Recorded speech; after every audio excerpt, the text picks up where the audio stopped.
नमस्कार दोस्तों। मैं हूं रोशन और आप देख रहे हैं प्रिपेयर फॉर नौकरी ऑफिशियल यूट्यूब चैनल। दोस्तों, इस चैनल पे आपको जनरल अवेयरनेस की सारी कंटेंट मिलने वाली है।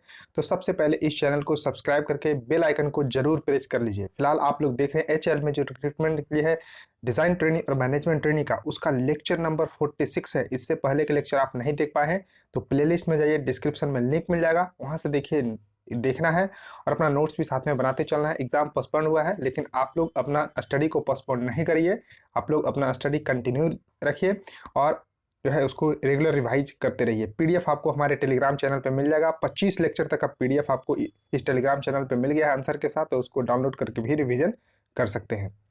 अब देखिए क्वेश्चन नंबर 632 है कि the constitution of India was framed bye, यानी कि भारत के संविधान किनके द्वारा जो है तैयार किया गया था? Planning commission, constituent assembly, president या वर्किंग कमेटी?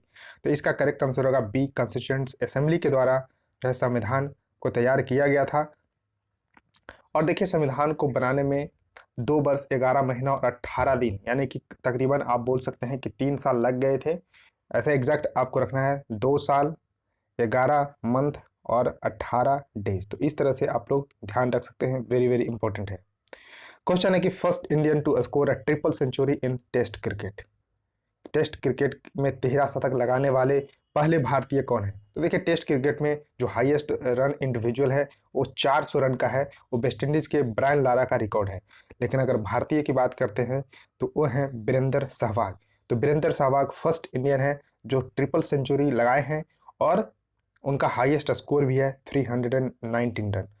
लेकिन यहाँ पर देखिए ये करेक्ट आंसर तो बी हो गया। अब देखिए इसके बारे में मैं बता रहा हूँ। तो सबसे पहले उन्होंने 309 रन बनाया था पाकिस्तान के विरुद्ध, पाकिस्तान के मुल्तान शहर में। तो मुल्तान का सुल्तान इसलिए सहवाग को बोला जाता है मुल्तान का सुल्तान। इन्होंने 2004 में पाकिस्तान के विरुद्ध 309 रनों की पारी खेली थी। उसके बाद इन्होंने 2008 में साउथ अफ्रीका के विरुद्ध एम एच चिदम्बरम स्टेडियम, जो तमिलनाडु में है, एम एच चिदम्बरम स्टेडियम, उन्होंने 319 रनों की पारी वहां पर खेली थी। उसका देखिए सेकंड इंडियन बन गए हैं 303 रनों की पारी। अब देखिए यहाँ पर आपको मैं second Indian to score a triple century in test cricket is Karun Nair. तो करुण नायर 303 रनों की पारी इन्होंने एम एच चिदम्बरम स्टेडियम में 2016 में इंग्लैंड के विरुद्ध इन्होंने लगाई थी। तो इस तरह से आप लोग ध्यान रख सकते हैं कि 2 ही इंडियन अभी हुए हैं जिन्होंने टेस्ट क्रिकेट में 13 शतक लगाए हैं। पहला वीरेंद्र सहवाग, दूसरा करुण नायर। क्वेश्चन नंबर आपके सामने है कि which of this monuments enshrines the tomb containing the relics of the saint Francis Xavier. तो बताना है कि कौन सा जो स्मारक है सेंट फ्रांसिस जेवियर के अवशेष मकबरे को दर्शाता है। तो है बेसिलिका ऑफ बॉम जेसस। तो करेक्ट आंसर यहाँ पर ए सही होगा। तो ध्यान रखिएगा, इंपॉर्टेंट है। और ए आपको कहाँ पर है? तो गोवा में है। तो गोवा में है। और देखिए उसके बाद इसके बारे में जानिए। Francis Xavier was a Navarrese catholic missionary who was a co-founder of the society of the Jesus. उसका देखिए ऑप्शन नंबर डी में जो दिख रहा है सेंट एलेक्स चर्च, ये आपको कहाँ पर है? तो ये भी गोवा में है। उसका क्वेश्चन है कि name the first Indian to get Nobel prize in economics. तो देखिए फर्स्ट इंडियन जो नोबेल प्राइज जीते हैं वो है रविंद्रनाथ टैगोर। 1913 में ही उनको मिल गया था गीतांजलि के लिए साहित्य का नोबेल पुरस्कार। लेकिन first Indian to get a Nobel prize in economics was Amartya Sen. तो करेक्ट आंसर यहाँ पर ए होगा। उनको 1998 में, कब? तो 1998 में वेलफेयर इकोनॉमिक्स के लिए इनको नोबेल प्राइज मिला था। तो ध्यान रखिएगा, ए है आपको अमर्त्य सेन। तो 1998 में।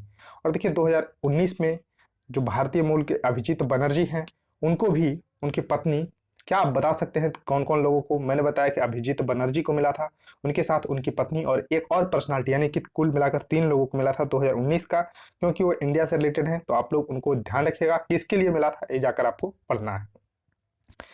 अब देखिए जो इकोनॉमिक्स साइंस में जो नोबेल प्राइज 2020 में मिला है, याद रखिए पॉल आर मिलग्राम और रॉबर्ट बी विल्सन को मिला है। किस लिए? तो for improvement to auction theory and invention of new auction formats, यानी कि जो ऑक्शन होते हैं, बिड लगते हैं, उनके लिए इन्होंने ऑक्शन थ्योरी को इम्प्रूवमेंट वर्जन लाए हैं और न्यू ऑक्शन फॉर्मेट भी इन्होंने खोज की है।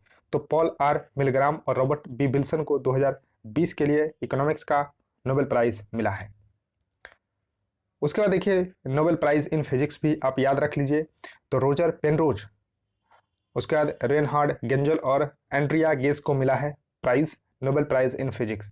तो रोजर पेनरोज को for the discovery that black hole formation is a robust predictions of the general theory of relativity, और इनको मिला है for the discovery of the supermassive compact object at the centre of our galaxy. तो ये दोनों same काम किए हैं लेकिन ये अलग किए हैं। तो इस तरह से आप लोग, तीन लोगों को मिला है Nobel prize in physics 2020। Question है कि which Mughal emperor imprison his father and executed his brother, यानी कि किस मुगल सम्राट ने अपने पिता को कैद कर लिया और अपने भाई को मार डाला। तो इसका करेक्ट आंसर है दोस्तों सी, औरंगजेब। तो औरंगजेब एक तरह से कहिए कि निर्दयी था और इन्होंने अपने पिता को कैद कर लिया और अपने भाई को मारकर गद्दी यहाँ पर हथियाई थी। तो ये आपको ध्यान रखना है कि 1658 से लेके 1707 तक इन्होंने मुगल वंश पे शासन किया है और ये सिक्स्थ मुगल शासक था। जन्म 1618 में हुआ था। जन्म कब हुआ था? 1618 ईस्वी में। और इन्होंने देखिए जो सिख गुरु के नौवें गुरु थे गुरु तेग बहादुर, उनको दिल्ली में 1675 ईस्वी में मारा था, यानी कि हत्या कर दिया था। ये औरंगजेब ने वो था।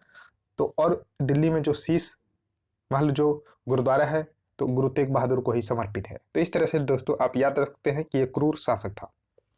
क्वेश्चन है कि who was the first deputy speaker of the Lok Sabha. देखिए लोकसभा में स्पीकर तो होते ही हैं, साथ ही साथ डिप्टी स्पीकर भी होते हैं।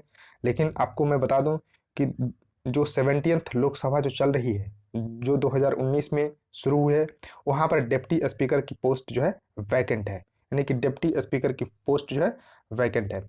तो 16th लोकसभा में जो पोस्ट थी वो उन्होंने ग्रहण किया था एम थम्बीदुरई जो 2014 से लेकर 2019 तक चला था, उसमें डिप्टी स्पीकर थे एम थम्बीदुरई।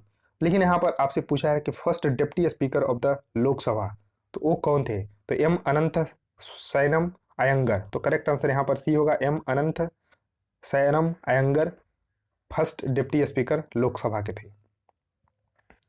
उसके क्वेश्चन है कि concentration of the water vapour in troposphere, यानी कि ट्रोपोस्फियर यानी कि क्षोभ मंडल में जल वाष्प का संकेंद्रण जो है कितना है?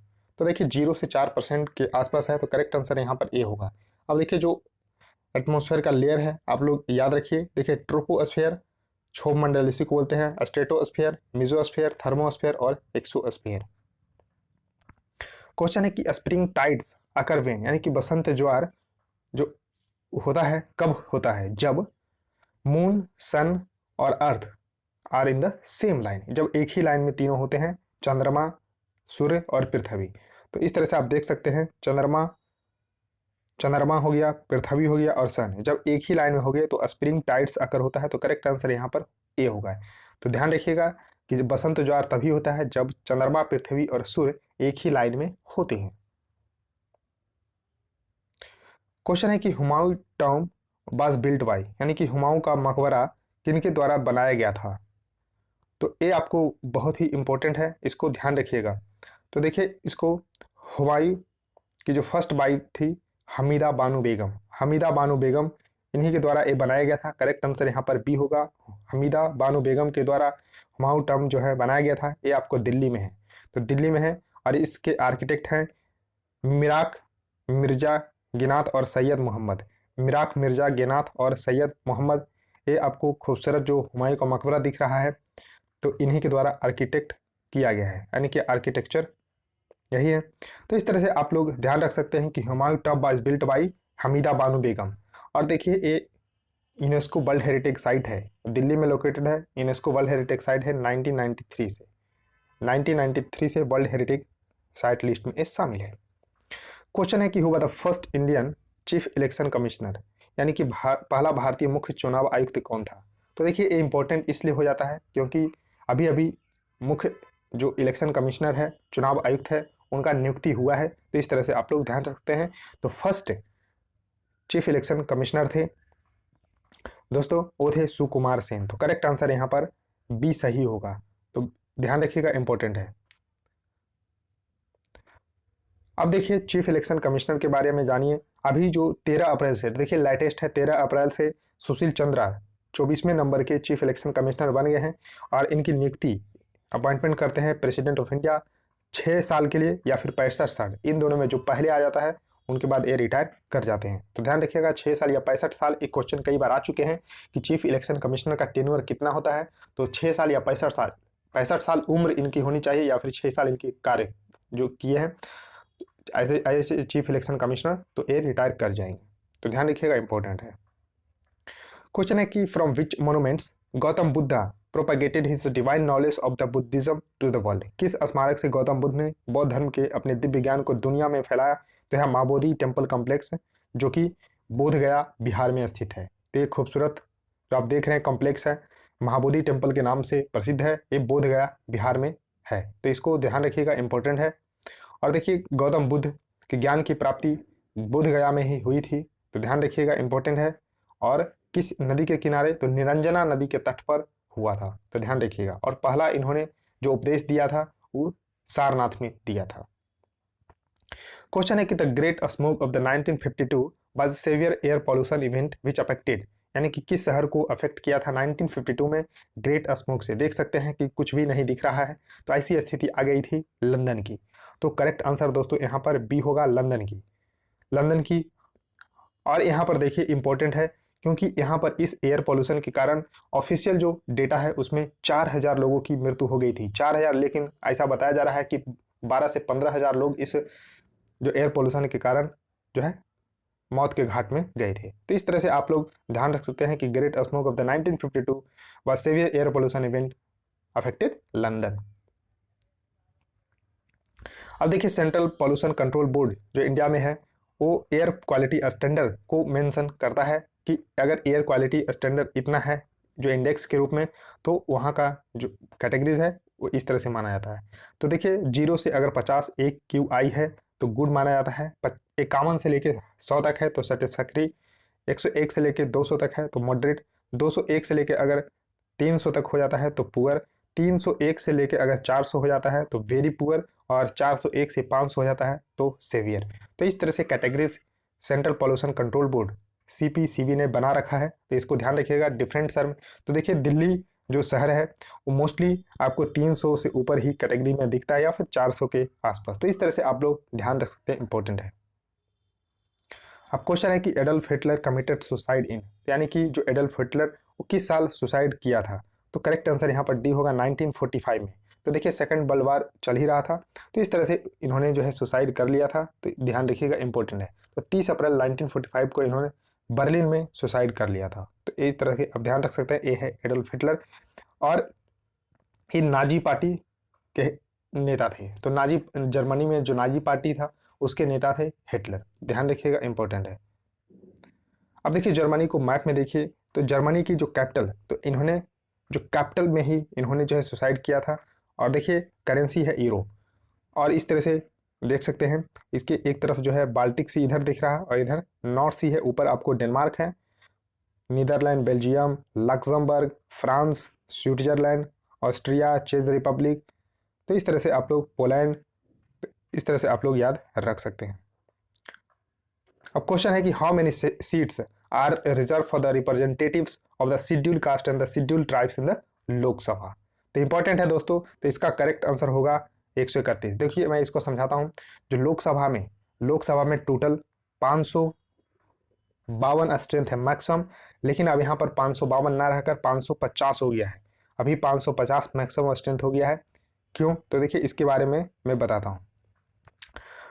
तो देखिए यहाँ पर 104 नंबर का यहाँ पर कॉन्स्टिट्यूशनल अमेंडमेंट एक्ट 2019 में पास किया गया है, जिसके तहत जो 2 मेंबर प्रेसिडेंट नियुक्त करते थे, अपॉइंट करते थे, उनको जो है खत्म कर दिया गया है। तो ध्यान रखिएगा कि यहाँ पर देखिए between 1952 to 2020 2 additional members of the Anglo-Indian community were also nominated by the President of India on the advice of the Government of India, which was abolished in the January 2020 by the 104th Constitutional Amendment Act 2019.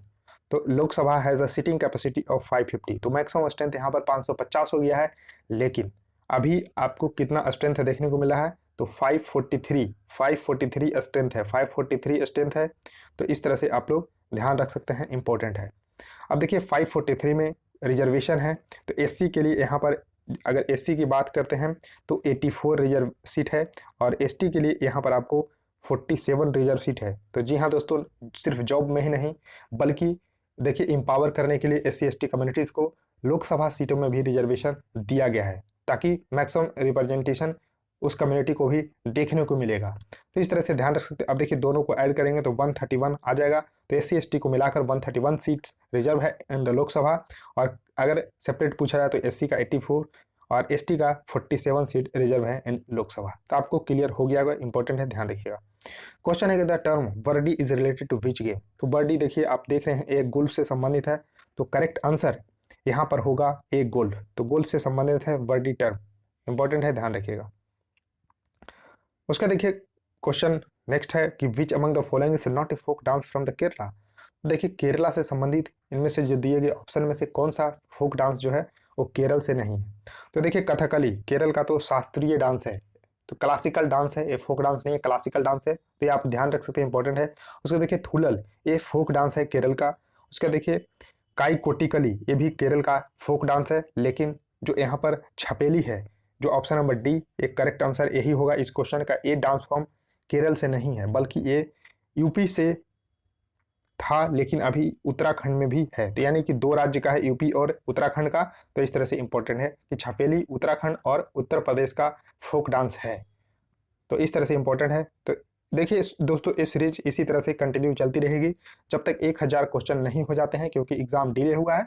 तो थोड़ा आराम से चलेगा, बस अपने पढ़ाई को आप आराम मत करिए, क्योंकि आपको बहुत सारे सब्जेक्ट करने हैं। तो उसी तरह से आप लोग तैयारी करते रहिए। तो इस वीडियो में इतना ही। वीडियो को ज़्यादा से ज़्यादा लाइक करिए, अपने दोस्तों के साथ इसको शेयर भी करिए, और चैनल को सब्सक्राइब करके बेल आइकन को प्रेस करिए। So thank you.